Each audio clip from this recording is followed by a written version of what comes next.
Hello everyone, I am doctor Dishant, your biology गुरु। आज का अपना जो टॉपिक है वो है बायोमोलिक्यूल यानी जैविक अणु पार्ट 2। तो चलिए देखते हैं। लास्ट टर्म पे अपन ने इनऑर्गेनिक बायोमोलिक्यूल्स के बारे में डिटेल स्टडी किया था। आज अपन इनऑर्गेनिक बायोमोलिक्यूल्स की एक टेबल को डिस्कस करेंगे। तो चलिए डिस्कस करते हैं। तो यहाँ पे पहली रो में एलिमेंट्स और सेकंड में earth crust and human body का परसेंटेज दे रखा है कि अर्थ क्रस्ट के अंदर जो ये एलिमेंट्स है उनका कितना परसेंटेज है और ह्यूमन बॉडी में कितना परसेंटेज है। तो यहाँ पे वेरियस एलिमेंट्स दे रखे हैं, hydrogen, carbon, oxygen, nitrogen, sulphur, sodium, calcium, magnesium and silicon, और उनके परसेंटेज यहाँ पे गिवन है। लेकिन आप एक चीज यहाँ पे ऑब्जर्व करोगे कि जो अर्थ क्रस्ट है और जो ह्यूमन बॉडी है उन दोनों में इन एलिमेंट्स का जो रेशियो है वो अलग अलग है, मतलब उनका अमाउंट अलग अलग है, उनकी कॉन्सेंट्रेशन अलग अलग है। ठीक है, तो इससे एक बात पता चलती है कि जो नॉन लिविंग थिंग्स, मतलब अर्थ क्रस्ट की बात कर रहा हूं, जो नॉन लिविंग थिंग्स होती है और जो लिविंग थिंग्स होती है ना, उनके अंदर एलिमेंट तो सेम प्रेजेंट होते हैं लेकिन उनकी कॉन्सेंट्रेशन, उनका अमाउंट वेरी करता है। यहाँ पे यदि आपको एक चीज ध्यान में रखनी है जिसपे फ्रीक्वेंटली क्वेश्चन आ जाता है वो है ऑक्सीजन। आप ढंग से देखोगे तो ह्यूमन बॉडी के अंदर ऑक्सीजन का जो परसेंटेज है वो ज्यादा है। जितने भी एलिमेंट्स है उसमें सबसे ज्यादा ऑक्सीजन सबसे ज्यादा अमाउंट में है। इस तरीके से अपन इनऑर्गेनिक जो मॉलिक्यूल्स है उसमें अर्थ क्रस्ट की बात करें तो इनऑर्गेनिक मॉलिक्यूल्स में जो ऑक्सीजन है उसकी जो परसेंटेज है वो अर्थ क्रस्ट के अंदर ज्यादा है। तो सबसे ज्यादा मिलने वाला अबंडेंट जो एलिमेंट है वो है ऑक्सीजन। तो ये चीज आपको ध्यान में रखनी है। ओके, और देन उसके बाद में मैं बात करूं तो ह्यूमन बॉडी के अंदर देन सेकंड नंबर जो है वो है कार्बन। तो ऑक्सीजन फर्स्ट नंबर और सेकंड नंबर पे कार्बन, और इस तरीके से आप इनको वरीयता दे सकते हैं। इधर अपन देखें तो ऑक्सीजन के बाद में सिलिकॉन ऐसा एलिमेंट है जो कि अर्थ क्रस्ट के अंदर सबसे ज्यादा प्रेजेंट होता है। तो पहली वरीयता अपन ऑक्सीजन को और सेकंड जो वरीयता है वो अपन सिलिकॉन को देते हैं। इस तरीके से आप इन एलिमेंट को उनके परसेंटेज के बेसिस पे घटते या बढ़ते क्रम में लगा सकते हैं और याद कर सकते हैं। ठीक है, तो ये अपना हुआ अभी तक इनऑर्गेनिक बायोमोलिक्यूल्स। अब जो अपन स्टार्ट करेंगे वो होगा ऑर्गेनिक बायोमोलिक्यूल्स। तो आगे बढ़ते हैं। तो सबसे पहले क्लासिफिकेशन दे रखा है, क्लासिफिकेशन ऑफ बायोमोलिक्यूल्स। तो अब उनके बेसिस, कोई भी क्लासिफिकेशन करते हैं तो उसके लिए एक बेस जरूरी होता है, एक बेसिस जरूरी होता है। तो यहाँ पे अपन जो क्लासिफिकेशन कर रहे हैं उसका बेस है केमिस्ट्री पॉइंट ऑफ व्यू। तो जो बायोमोलिक्यूल्स है उनकी केमिस्ट्री कैसी है, उनके अंदर कौन कौन से फंक्शनल ग्रुप प्रेजेंट है उसके बेसिस पे। तो यहाँ पे अपन एल्डिहाइड भी देखते हैं। कुछ बायोमोलिक्यूल्स ऐसे होते हैं जिनके अंदर एल्डिहाइड फंक्शन ग्रुप होता है जिसको अपन CHO ग्रुप बोलते हैं, एल्डिहाइड ग्रुप। जैसे एक एग्जांपल मैं दूं तो आप ग्लूकोज का ले सकते हो। ग्लूकोज एक बायोमोलिक्यूल है, ठीक है, और उसके अंदर एल्डिहाइड फंक्शन ग्रुप होता है। मैं बात करूं कीटोन की, तो ketone C double bond O CO group होता है। क्लियर? तो कीटोन का एग्जाम्पल फ्रक्टोज, फ्रक्टोज के अंदर कीटोन फंक्शनल ग्रुप प्रेजेंट है। एसिड्स की बात करूं तो अपने जो लिविंग बॉडी रहती है उसके अंदर बहुत तरह के एसिड्स बनते हैं, जैसे कि लैक्टिक एसिड वगैरह हो गया, तो वो एसिड की कैटेगरी में आ जाते हैं। एरोमेटिक कंपाउंड्स, बहुत से एरोमेटिक कंपाउंड्स हैं। अमाइनो एसिड्स के अंदर भी कुछ एरोमेटिक ग्रुप्स देखने को मिलते हैं, बेंजीन रिंग वगैरह, तो वो भी है। देन उसके बाद में नाइट्रोजिनस बेस, तो आपका जो न्यूक्लिक एसिड रहता है DNA RNA, उसके अंदर नाइट्रोजिनस बेस पेयर प्रेजेंट होते हैं, तो वहां पे ये नाइट्रोजन बेस रहते हैं। तो ये तो हो गया केमिस्ट्री पॉइंट ऑफ व्यू से बायोमोलिक्यूल का क्लासिफिकेशन। नेक्स्ट अपन देखते हैं on the basis of biological point of view और बायोमोलिक्यूल साइज। यहाँ पे दो अपन ले रहे हैं, एक तो बायोलॉजिकल पॉइंट ऑफ व्यू से इसका क्लासिफिकेशन करेंगे और एक बायोमोलिक्यूल के साइज के बेसिस पे, जो अपन पहले भी देख चुके हैं। तो बायोमोलिक्यूल को अपन दो पार्ट में डिवाइड कर रहे हैं। फर्स्ट है माइक्रोमोलिक्यूल या एसिड सॉल्युबल फ्रैक्शन, और सेकंड है मैक्रोमोलिक्यूल्स या एसिड इनसॉल्युबल फ्रैक्शन। शुरुआत में पार्ट फर्स्ट में जो अपन ने जो एक्सपेरिमेंट किया था लीफ को या फिर लीवर के पीस को लेकर के उसको ट्राइक्लोरोएसिटिक एसिड के अंदर अपन ने पेसल मोटार की हेल्प से उसको उसकी स्लरी बनाई थी और स्लरी को अपन ने छाना था, ठीक है। और छानने के बाद में जो पार्ट छन गया था, फिल्ट्रेट हो गया था, वो एसिड सॉल्युबल फ्रैक्शन था, उसको अपन ने माइक्रोमोलिक्यूल्स बोला था, क्योंकि उसके अंदर एसिड सॉल्युबल पोर्शन के अंदर जो भी बायोमोलिक्यूल्स मिले उनका साइज छोटा था, इसलिए उसको अपन ने माइक्रोमोलिक्यूल्स कहा। और उनका साइज जो अपन ने देखा था वो मैं यहाँ लिख देता हूँ, 18 to 800 डाल्टन, ठीक है। 18 to 800 डाल्टन के अप्रोक्स अपन ने उसका साइज देखा था, मीन्स 1000 डाल्टन से कम इनका साइज रहता है, इसलिए इनको अपन ने माइक्रोमोलिक्यूल्स बोला। लेकिन उस एक्सपेरिमेंट में जो पार्ट नहीं छना था उसको अपन ने क्या बोला था, एसिड इनसॉल्युबल फ्रैक्शन, है ना। और उसके अंदर साइज क्या था, 10,000 से ज्यादा था बायोमोलिक्यूल का साइज, ठीक है, डाल्टन। तो इसलिए उसको अपन ने क्या बोला, मैक्रोमोलिक्यूल्स। तो माइक्रोमोलिक्यूल्स यानी एसिड सॉल्युबल फ्रैक्शन के अंदर बायोमोलिक्यूल्स कौन कौन से कंसिडर होते हैं, लिखा है amino acid, simple sugar. Simple sugar का मतलब यहाँ पे है मोनोसेकेराइड, ओलिगोसेकेराइड वगैरह वगैरह, mono and oligosaccharide, clear, oligosaccharide. Then उसके बाद में न्यूक्लियोटाइड्स भी माइक्रोमोलिक्यूल और एसिड सॉल्युबल फ्रैक्शन के अंदर कंसिडर होते हैं। देन उसके बाद में बात करूं मैक्रोमोलिक्यूल की या एसिड इनसॉल्युबल फ्रैक्शन की, तो मैंने पहले ही बता दिया कि इनका जो मॉलिक्यूलर वेट रहता है वो 10,000 से ज्यादा रहता है। तो प्रोटीन एज ए मैक्रोमोलिक्यूल है, पॉलीसेकेराइड है ना, शुगर है लेकिन कॉम्प्लेक्स, है ना, इसका मॉलिक्यूलर वेट ज्यादा है, और न्यूक्लिक एसिड, क्लियर। तो ये यहाँ पे अपन माइक्रोमोलिक्यूल्स और मैक्रोमोलिक्यूल्स को यहाँ पे कैटेगराइज कर देते हैं। एक लिपिड यहाँ पे अपन ने नहीं पढ़ा, ठीक है। तो लिपिड का क्या फंडा है वो अपन आगे की तरफ डिस्कस करेंगे, क्लियर। तो आगे देखते हैं। तो लिख दिया है सबको, एक्सप्लेन भी कर दिया है। सबसे पहला जो आ रहा है वो है micromolecules acid soluble fraction. The acid soluble pool contain chemicals with small molecular mass, और लिख भी दिया है 18 to 800 डाल्टन्स अप्रोक्सीमेटली, क्लियर। तो यहाँ पे ये कहना चाह रहा है कि जो अपना एसिड सॉल्युबल अम्ल विलेय पूल जो है उसके अंदर जो रसायन है, जो बायोमोलिक्यूल्स हैं, जो जैव अणु हैं, उनका जो जैव भार है वो 18 to 800 मतलब 18 से 800 डाल्टन से कम रहता है, clear. They are called micromolecules और बायोमोलिक्यूल्स, इसीलिए उनको अपन क्या बोलते हैं, माइक्रोमोलिक्यूल्स यानी सूक्ष्म अणु, या फिर बायोमाइक्रोमोलिक्यूल्स यानी जैविक सूक्ष्म अणु। They includes amino acid, simple sugar and nucleotides. तो यहाँ पे उनके एग्जाम्पल भी लिख दिया। अमाइनो एसिड मतलब अमीनो अम्ल, सिंपल शुगर मतलब सरल शर्कराएं, और न्यूक्लियोटाइड्स मतलब न्यूक्लियोटाइड्स, क्लियर। तो ये माइक्रोमोलिक्यूल्स के अंदर आ जाते हैं।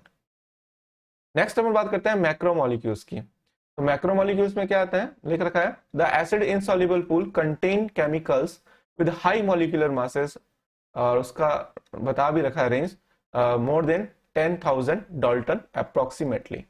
तो एसिड इनसॉल्युबल मतलब अम्ल अविलेय भाग जो है उसके अंदर ऐसे रासायनिक जैविक अणु मिलते हैं जिनका जो जैविक भार रहता है वो 10,000 डाल्टन से ज्यादा रहता है, उनको इसमें कंसिडर करते हैं।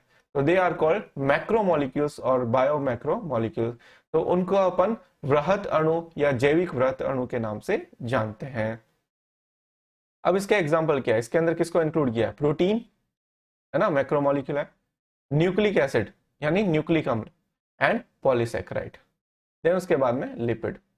अब लिपिड क्या है उसका एक फंडा समझना अपने को, लिपिड किस कैटेगरी में आता है, मैक्रोमोलिक्यूल की कैटेगरी में आता है या फिर माइक्रोमोलिक्यूल की कैटेगरी में आता है, क्लियर। तो अब उसको अपन देखते हैं। तो यहाँ पे इस चीज को देखना है, इसको अभी अपन मैक्रोमोलिक्यूल में डाल रहे हैं, लेकिन बाद में इसको अच्छे से अपन बताएंगे कि एक्चुअल में ये किस बेसिस पे किसके अंदर आता है, क्लियर। तो लिपिड को एक बार यहाँ पे छोड़ते हैं। तो लिपिड को एक बार यहाँ कंसिडर नहीं करना है, ठीक है ना, ध्यान रखना। मैंने यहाँ पे डाला है, उसको रेड किया है ताकि यहाँ इसको मैं अच्छे से एक्सप्लेन कर पाऊँ। तो आगे देखते हैं। तो अब लिपिड वाला पोर्शन आ गया। तो यहाँ पे पहली पॉइंट लिख दिया है, ये नोट है वेरी इंपॉर्टेंट, ये इंपॉर्टेंट है, ठीक है ना, इसको ध्यान में रखना। तो फर्स्ट पॉइंट अपना लिखा है, lipids are not strictly macromolecules. Lipid को अपन मैक्रोमोलिक्यूल्स नहीं मानते, मैक्रोमोलिक्यूल्स नहीं मानते। क्यों नहीं मानते हैं वो बताता हूँ। तो सबसे पहले मैं आपको यहाँ पे एक्सप्लेन करता हूँ, देन उसके बाद में आपको ये लैंग्वेज पढ़ के बताऊंगा। तो जैसे कि अपन ने यहाँ पे स्लरी को छाना था, है ना, तो जो पार्ट एसिड में सॉल्युबल हो गया था और जिसका साइज भी पोर साइज से छोटा था, तो वो तो नीचे आ गया था, जिसको अपन ने एसिड सॉल्युबल पूल बोला था। तो ये अपना क्या है, एसिड सॉल्युबल पूल है, एसिड सॉल्युबल पूल है। क्लियर। लेकिन जो पार्ट नहीं छना था वो ऊपर की तरफ रह गया था, क्योंकि उनका साइज क्या था, ज्यादा था, तो उसको अपन ने एसिड इनसॉल्युबल पूल बोला था, इनसॉल्युबल पूल। क्लियर। तो इसके अंदर जब उसको अपन ने एनालाइज किया केमिकल मेथड के थ्रू, तो अपन ने देखा इसके अंदर लिपिड भी प्रेजेंट था, इसके अंदर लिपिड भी प्रेजेंट था। तो क्या लिपिड यहाँ पे मतलब एसिड इनसॉल्युबल पूल के अंदर प्रेजेंट है, और इसी को अपन क्या बोलते हैं कि वो सारे बायोमोलिक्यूल्स जो कि एसिड इनसॉल्युबल पूल के अंदर प्रेजेंट है उसको अपन मैक्रोमोलिक्यूल मानेंगे। तो वहां पे तो लिपिड भी प्रेजेंट था, तो क्या वो मैक्रोमोलिक्यूल है क्या? नहीं। ऐसा क्यों, समझो। अपन ने कहा था कि मैक्रोमोलिक्यूल का जो साइज होता है वो 10,000 डाल्टन से ज्यादा होता है ना। लेकिन जब लिपिड का एक्चुअल अपन ने मेजरमेंट किया, उसका अपन ने वेट देखा, तो वो 800 डाल्टन से कम आया। ठीक है ना, 800 डाल्टन से कम आया। तो हिसाब से तो उसको क्या करना चाहिए था, लिपिड को छन करके नीचे आ जाना चाहिए था। लेकिन ये क्यों नहीं छना, इसके दो रीजन है। देखो, लिपिड एक तो क्या है, हाइड्रोफोबिक नेचर का है, तो ये इजीली जो एसिड्स वगैरह होते हैं या जो हाइड्रोफिलिक कंपाउंड्स होते हैं उनके साथ में ये मिक्स नहीं होता है। ठीक है, डिसॉल्व नहीं होता है। तो एक तो वो डिसॉल्व होकर के नीचे नहीं आ पाया, पहली बात।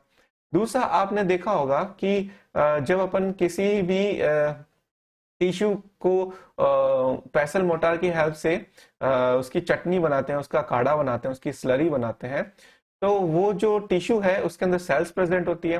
और आपको पता होगा कि जो सेल्स होती है, जो सेल्स होती है उसकी जो सेल मेम्ब्रेन होती है वो फॉस्फोलिपिड से बनती है। यानी वहां पे भी क्या होता है, लिपिड होता है, फॉस्फोलिपिड, सॉरी, फॉस्फोलिपिड से मिलके बनती है। तो वहां पे भी क्या प्रेजेंट है, लिपिड प्रेजेंट है। तो जब उसको अपन उसकी चटनी बना रहे होते हैं, तो ये जो सेल मेम्ब्रेन पे प्रेजेंट जो फॉस्फोलिपिड है, ठीक है, वो क्या हो जाता है, छोटी छोटी वेसिकल्स में कन्वर्ट हो जाता है, छोटी छोटी वेसिकल में कन्वर्ट हो जाता है। और ये वेसिकल्स क्या होती है, लिपिड की वेसिकल्स होती है। तो वेसिकल का साइज जो होता है वो इसकी सीव जो है, स्ट्रेनर जो है, कॉटन क्लॉथ या चीज पेपर या चीज क्लॉथ जो भी आप कहो, उससे क्या रह जाता है, बड़ा रह जाता है। तो यहाँ पे दो रीजन, एक तो लिपिड हाइड्रोफोबिक नेचर का होता है। कैसा होता है, हाइड्रोफोबिक, हाइड्रोफोबिक नेचर का, यानी जल विरागी प्रकृति का होता है। क्लियर। तो वो जल रागी जितने भी प्रकृति के मॉलिक्यूल्स होते हैं उनके साथ इंटरेक्ट नहीं हो सकता, सेपरेटेड रहता है। क्लियर। और दूसरा क्या है, जब अपन किसी भी टिश्यू की स्लरी बनाते हैं, तो उस टिश्यू के अंदर सेल्स प्रेजेंट होती है, और सेल्स के अंदर क्या प्रेजेंट होता है, फॉस्फोलिपिड, वो भी एक लिपिड का टाइप है, फॉस्फोलिपिड लिपिड का एक टाइप है। तो जब उसको अपन उसकी चटनी बना रहे होते हैं, तो उस समय क्या हो जाता है, उस फॉस्फोलिपिड की छोटी छोटी वेसिकल्स बन जाती है, और ये वेसिकल्स यहाँ पे प्रेजेंट रहती है, ये वेसिकल्स यहाँ पे प्रेजेंट रहती है। और इनका साइज जो होता है वो सीव साइज से क्या होता है, बड़ा होता है। तो ये एसिड इनसॉल्युबल पूल के अंदर रिटेन रह जाती है। बात समझ आई? तो हिसाब से ये एक माइक्रोमोलिक्यूल है, क्योंकि इसका वेट 800 डाल्टन है। तो वेट को कंसिडर करते हैं तो ये एक माइक्रोमोलिक्यूल है। लेकिन यदि अपन इस प्रोसेस की हेल्प से पता करना चाहें कि एसिड सॉल्युबल और एसिड इनसॉल्युबल के अंदर रखा है, तो ये एसिड इनसॉल्युबल की कैटेगरी में आएगा। इसके रीजन मैंने बता दिया, एक तो हाइड्रोफोबिक नेचर और दूसरा वेसिकल फॉर्मेशन। समझ गए? तो यहाँ पे मैं लिख देता हूँ वेसिकल्स फॉर्मेशन। क्लियर? तो ये चीज आपको ध्यान में रखनी है, इसलिए ये एसिड इनसॉल्युबल पूल के अंदर रह जाती है। तो फर्स्ट पॉइंट हो गया। सेकंड लिखा है their molecular weight does not exceed 800 dalton, यानी उनका जो जैविक भार है किसका, लिपिड का, वो 800 डाल्टन से ज्यादा नहीं जाता। But they comes under the acid insoluble fraction, लेकिन फिर भी वो एसिड इनसॉल्युबल फ्रैक्शन के अंदर आते हैं, अम्ल अविलेय भाग में। क्यों? बिकॉज पे गोला लगाते हैं और आगे चलते हैं। Because when we grind a tissue, cell membrane and other membranes are broken into pieces and form vesicles, तो यहाँ पे आ गया, तो वहां पे वेसिकल्स बन जाती है, which are not water soluble. Lipids are also present in structure like cell membrane and other membranes. तो बता दिया मैंने कि जो वेसिकल्स बनती है वो वाटर सॉल्युबल नहीं होती, ठीक है, क्योंकि वो भी हाइड्रोफोबिक नेचर की होती है, जल विरागी नेचर की होती है, ठीक है। तो ये आपको ध्यान रखना है, तो हाइड्रोफोबिक मतलब जल विरागी। नेक्स्ट लिख रखा है, therefore these membrane fragments in the form of vesicle get separated along with the acid insoluble pool। तो इस वजह से यानी इनका एक तो वेसिकल फॉर्मेशन हो जाना, ठीक है, और दूसरा हाइड्रोफोबिक यानी जल विरागी प्रकृति का होना, ये दो रीजन बनते हैं कि लिपिड का भार जो है वो 800 डाल्टन से कम होने के बावजूद भी वो एसिड इनसॉल्युबल पूल के अंदर देखा जाता है। और जब इसको एसिड इनसॉल्युबल पूल के अंदर रखा है तो उसका अपन स्टडी भी उसी के अकॉर्डिंग कर लेते हैं, ठीक है। तो इसको अपन बायोमोलिक्यूल के अंदर आगे स्टडी कर लेते हैं। क्लियर।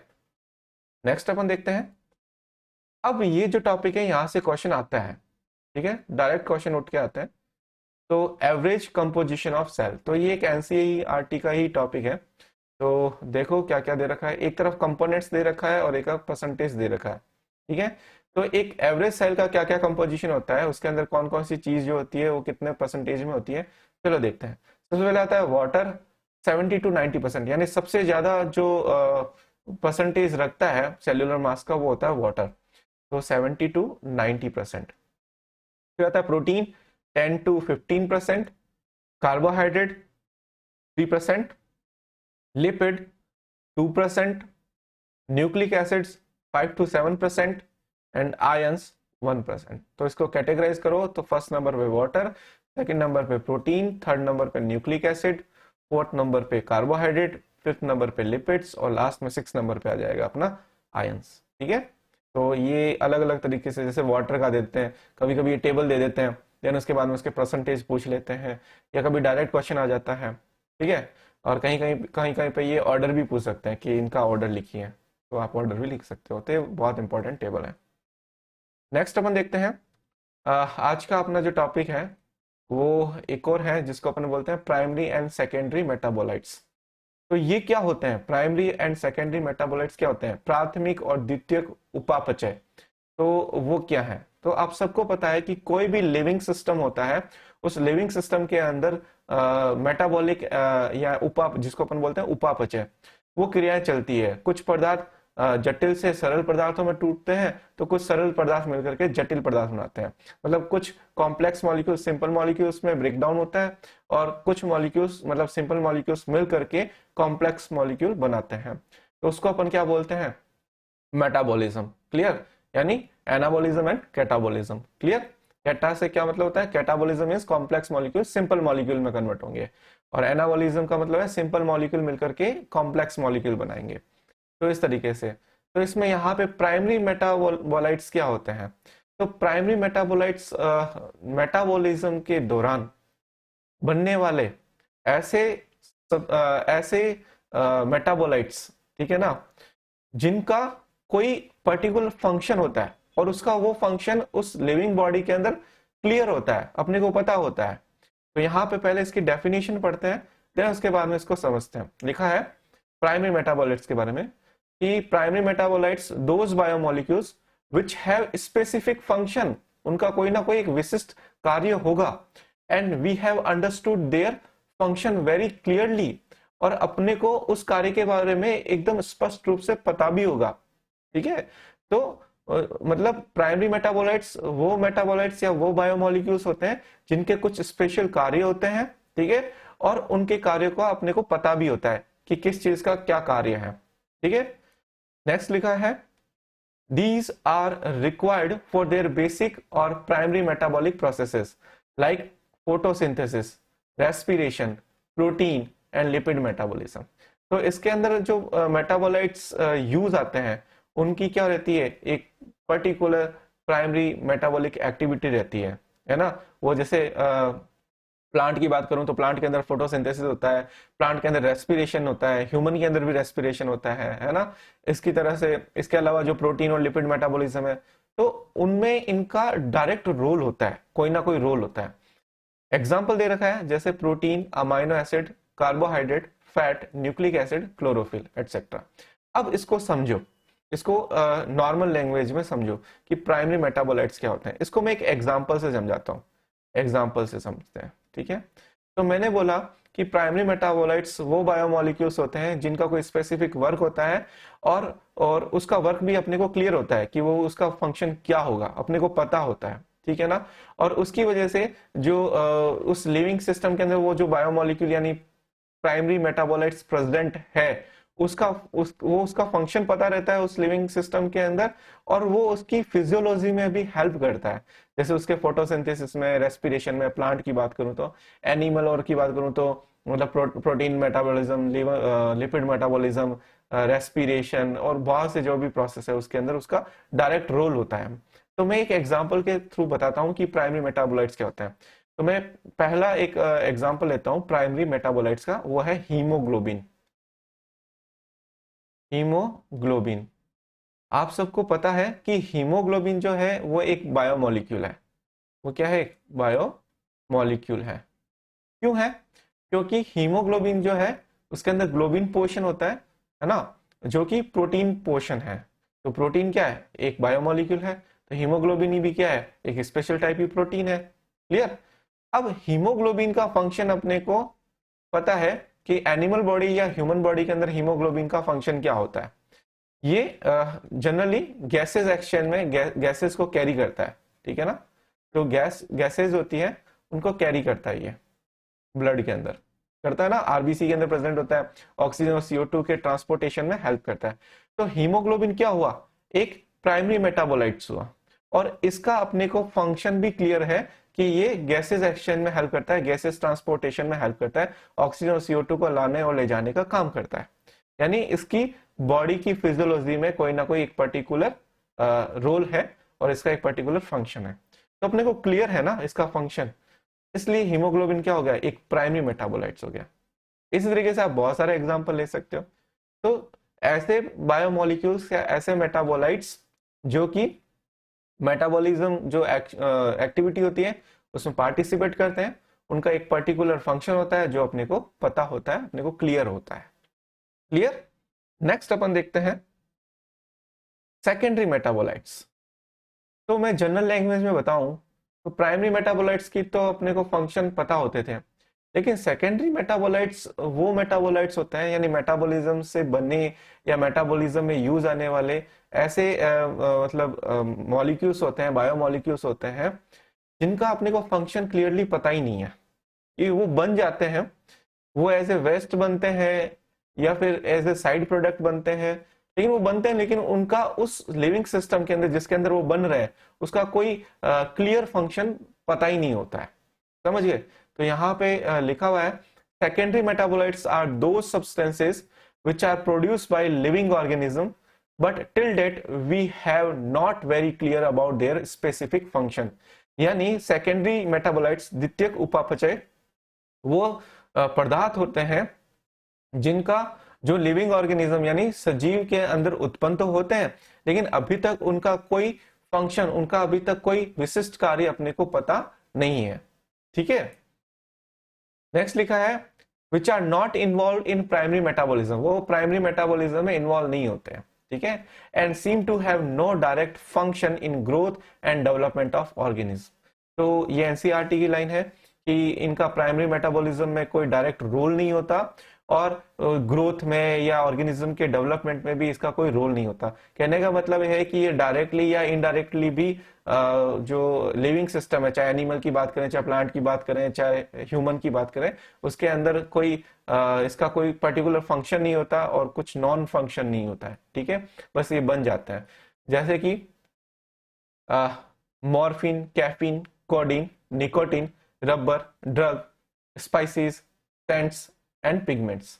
तो अब मैं आपको बात बताता हूँ। देखो, ये जो मॉर्फिन है, कैफीन है, कोडीन है, ये जितने भी हैं इनका ह्यूमन यूज जरूर है, लेकिन जिसके अंदर ये बनते हैं, जैसे प्लांट के अंदर बनते हैं, ठीक है ना, तो कैफीन है, कैफीन प्लांट के अंदर बनता है, तो उस प्लांट के अंदर जो कैफीन बना है उसका कोई यूज नहीं है, वो ऐसे माना जाता है जैसे कि एक वेस्ट मटेरियल है। ठीक है? लेकिन हाँ, ह्यूमन इसका जरूर यूज कर सकता है। मॉर्फिन का यूज मेडिसिन में होता है, कैफीन का यूज होता है, ठीक है ना। कोडीन कफ सिरप वगैरह में यूज आता है। निकोटीन बहुत से ड्रग वगैरह में और भी तरीके से ये यूज किया जाता है। रबर की इंडस्ट्री अपन लगा रखे हैं, रबर प्राप्त करते हैं। ड्रग्स, बहुत सारी ड्रग्स होती हैं जो प्लांट से मिलती है, वो सेकेंडरी मेटाबोलाइट्स के फॉर्म में होती है। तो उस प्लांट के अंदर जिसके अंदर या उस लिविंग बॉडी के अंदर जिसके अंदर ये सेकेंडरी मेटाबोलाइट्स बनते हैं, उनके अंदर इनका फंक्शन पता नहीं होता, क्लियर नहीं होता है। हाँ, अपन तो उसका इकोनॉमिकल यूज ले सकते हैं। तो कोई कहे तो अपन ये जरूर कह सकते हैं कि सेकेंडरी मेटाबोलाइट्स को ह्यूमन जो है वो जरूर इकोनॉमिकल पर्पज से यूज लेता है। क्लियर।